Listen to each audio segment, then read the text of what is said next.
Salut mesdames et messieurs, bienvenue sur DBS Télévision dans les échos du monde. En Pologne, le tribunal constitutionnel a procédé à un durcissement de la loi sur l'avortement.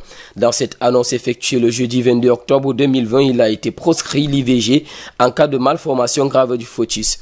Même si elle est déjà contestée par l'opposition libérale et des organisations de défense des droits des femmes, cette décision est a priori définitive. Selon Julia Zilewska, présidente de la Cour, la législation existante autorisant l'avortement de fœtus mâles formés était incompatible avec la constitution du pays.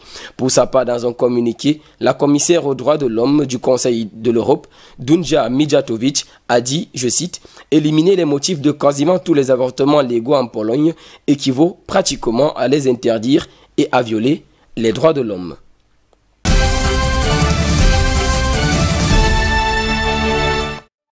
Parlant du Haut-Karabakh, le président russe Vladimir Poutine a déclaré le jeudi 22 octobre 2020 que le nombre de morts dans cette partie depuis la reprise des combats en fin septembre entre l'Azerbaïdjan et les séparatistes arméniens s'approche de 5000.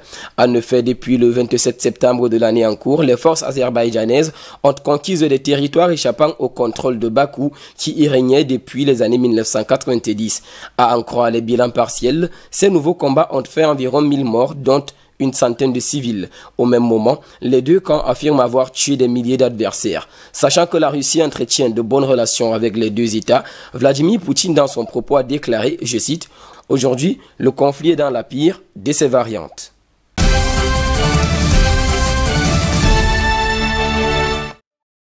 Et puis au Liban, environ un an après avoir démissionné sous la pression d'un soulèvement populaire déclenché contre les manquements d'une classe politique inchangée depuis des décennies dans le pays, un an après avoir été accusé de corruption et d'incompétence, Saad Hariri est étonnamment reconduit à son poste et aura pour responsabilité de constituer un gouvernement libanais. En effet, il a été désigné hier, jeudi 22 octobre, par le président Michel Aoun. C'était à l'issue des consultations parlementaires. Après sa désignation, l'homme d'affaires âgé de 50 ans a promis de former rapidement un gouvernement d'experts. Un gouvernement qui ne serait pas issu des partis politiques, ceci en vue de lancer des réformes économiques, financières et administratives en accord avec l'initiative française.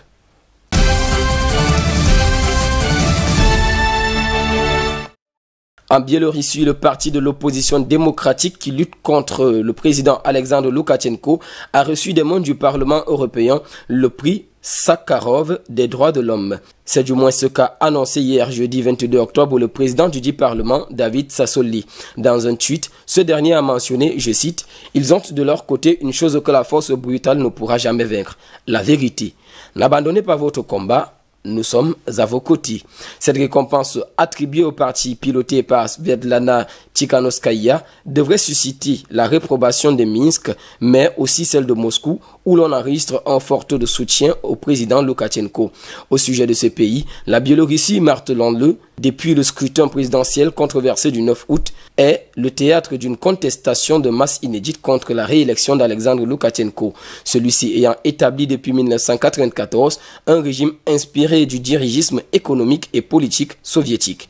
Et à présent, parlant du prix Sakharov, rappelons qu'après l'intellectuel ouïghour Ilham Tohti, condamné à la prison à vie en Chine pour séparatisme lauréat en 2019, les eurodéputés ont couronné un mouvement porté en particulier par des femmes réprimées par le pouvoir.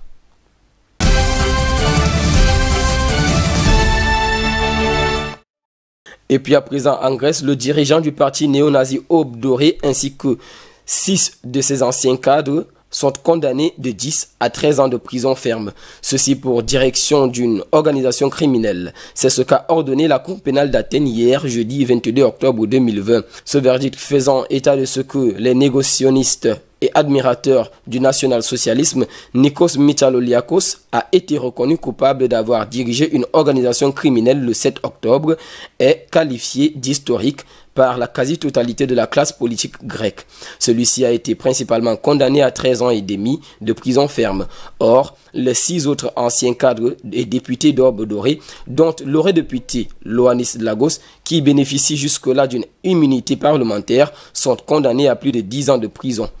Ils doivent également être arrêtés et placés sous les verrous. Rappelons qu'en Grèce, c'est le meurtre de Pavlos Fyssas qui avait contraint les autorités à poursuivre en justice près de 70 cadres et membres du parti Aube Dorée en 2013 et a placé en détention provisoire Nikos Mithaloliakos ainsi qu'une vingtaine d'anciens députés.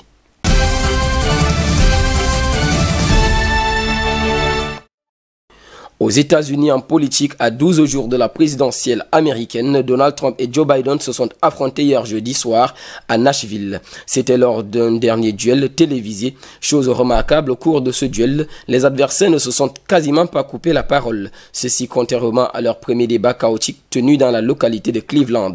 À l'issue de cet ultime débat présidentiel, la journaliste de CNN, Abby Philippe, a résumé en déclarant que, je cite, « c'était le même contenu que la dernière fois, sauf que cette fois, on a compris ce qu'il disait.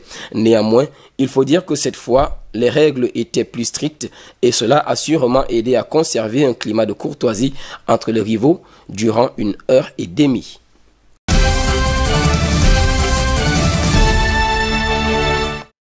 Toujours aux États-Unis, une autorisation permanente aux médicaments antiviraux Remdesivir a été accordée jeudi 22 octobre par l'Agence américaine des médicaments FDA. C'est pour le traitement des malades hospitalisés du Covid-19.